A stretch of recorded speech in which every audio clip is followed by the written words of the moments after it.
So ilang kuwan ka na dito? Ilang gano'n ka na katagal dito? Kami dito. 3 taon? Meron na nga ako namatay na bata, nandiyan sa ano. Ay siya. Ay ganun, halimbawa. Halimbawa lang ha. Di ba, normal naman yun, dumadating naman yung time na may mga ganon.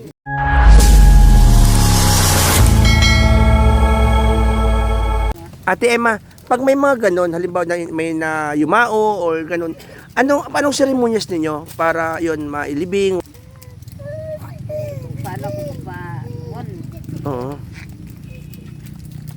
Kung saan lang, halimbawa nandito kayo nakatira, dito lang banda. kami kaya, Wala kayong cemetery yung tinatawag. wala. Ah. Ganito bagang nato kami dito, Mm. namatayan kami, Oo. dito na lang nilibing. Ay, dito na lang sa tabi? Diyan sa nahanda ng Ay, meron dyan? mga patay. Ay siya. Lalagyan namin. Tapos ay papakasa, sayawan. Sayawan na paano? Ano lang, ayun sila sa yung balbaluksa ay ata yan. Ay, balubaloksa. Ibig sabihin, pag may namatay, ang tawag doon, parang sa amin, ikasyam. Sa inyo, balo? Bala, ano? Baluksa. Baloksa. Anong ginagawa doon sa araw ng pag may baloksa? Anong ginagawa? Yung palitong na namin yan. Palidong naman. Ano naman ibig sabihin ng palidong? Yung pasayaw na po nga. Pasayaw. Ibig sabihin, masaya kayo no? Nagsasayawan? Oo. Ay, ganun. Ganun ang tradisyon ninyo. Mga ilang araw yun, di ba? Nilibing siya ngayon. Mga ilang araw yun, yung baluksa, yung magluluksa ka. Anong ginagawa doon sa panahon ng baluksa? Ay, ano kasi, Anong tawag doon, Ate Emma? Yung may baluksa, anong ginagawa doon? Halimbawa, ngayon yung linibing, may may tanda naman yun.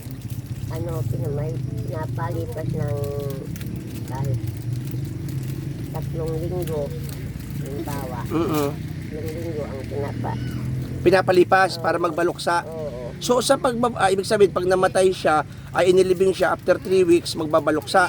So anong ginagawa naman doon pag nagbabaluksa Ate Berhinia? Palitong na po. Yung nagkakasayahan na kayo noon. Masaya na po. So yun yung tradisyon ninyo. Nag-inuman, kainan, parang ganon. Oo, may handa. May handa din kayo doon. So anong handa doon? Mga pagkain lang kung anong Kain sa mga mayroong bisita. mga bisita ninyo mga katutubo din. Siyempre. Didiwang din kayo ng Pasko ganon. Oo, Ay meron din kayo noon, Pasko bagong taon. Ayan oh. Ito guys, saan ang asawa mo? Ha? Nasaan? Nasa pundado po. Anong ginagawa? Nagkukupre po. Kasamahan ni Kuya Peter? Baka iba na ang kinukupran nun doon. Ha? Ano ang pangalan mo? Kung na mahiya sa akin kasi lagi na akong pupunta dito. Yan, tawagan lang ninyo akong Kuya Benji, ha? Pag napunta ako dito, huwag kayo sa akin mahihiya. Parehas lang tayo Pilipino. Diba? Ilan ang edad mo? 19 ka pa lang. Ilan ang anak mo? Yan ang anak mo? Yung asawa mo, ilan ang edad nun? Ha? Ilan? 21 pa lang. Ayun. Ayun. Dito naman. May motor dito. Kanyang motor dyan? Sa iyo. Buti ka pa may motor. Ako wala. Ikaw yung nasa Batangas nga. Iba yun? Nasaan yun ngayon? Hindi yung asawa. Dito tayo. Ito guys yung kanilang bahay guys. O yan o. Ipon lang yung kanilang bahay guys. Ganyan lang. So, sila natutulog guys. Sila natutulog. Ayan.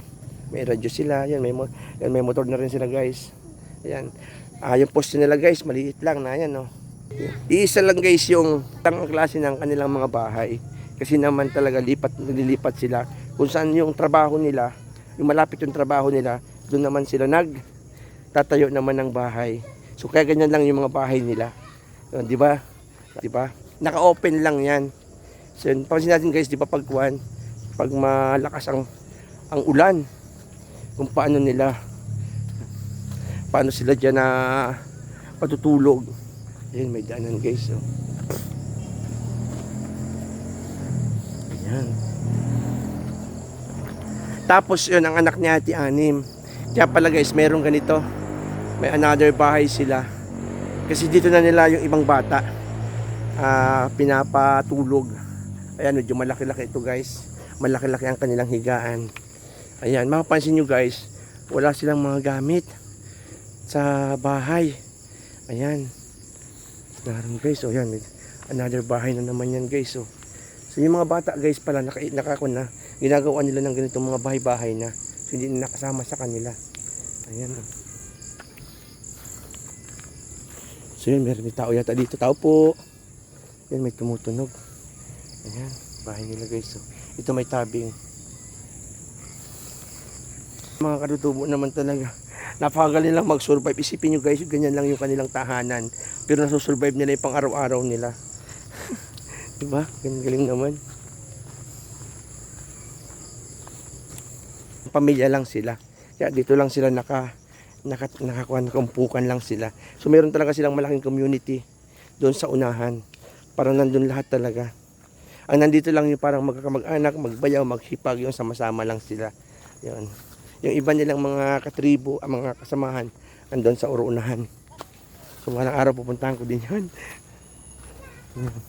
Napansin ko, parang wala kayong mga gamit na plato, baso. Meron kayo? Wala. Gusto niyo ng ganun? Ha? Di ba pwedeng baon na lang? O, para mabigyan ko kayo. Yan guys, oh. Kayo yung buong kwan, kayo na yung buong pamilya. Wala lang dito yung mga lalaki. So yan, oh. Basta sa linggo, sigurado na yon. Mag-ulan sa hindi, dadalhin ko yun dito yung mga damit na yon. Dami yon, pero pag kayo lang, madami talaga yon. Oh. Anong gusto mo ate? Mabitin suit? Gusto mo yan, yung nakatupis? Gusto mo yan? Ha? Ate Emma? Uy, nag-uulan. Gusto mo ng ganon? Nakatupis, yung parang maliligo? Sige, dadalang kita ate Emma. Joke lang ate Emma. So yan, bye-bye na. Salamat sa inyo ha. Thank you very much. So yun guys, pauwi na kami guys. Hapon na rin naman. Dinaan ko lang sila dito guys. Ay si Kuan, si Kuya Peter, kailan yun mabalik? Matagal pa? Sa linggo wala pa yun? Ay siya. Ay, ba't ganon? Ay sige. Sama timpuhan ko din si Kuya Peter. Sige. Sige. So yun guys, ulis na kami ni Master Chad kayo.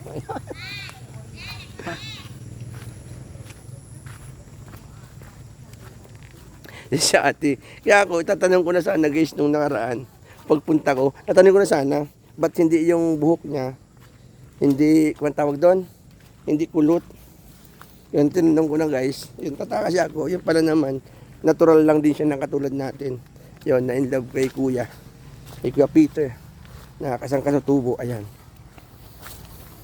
Kung siya, tagargay. Taga doon kaya ta? Chad? Malayo sa amin. Ah.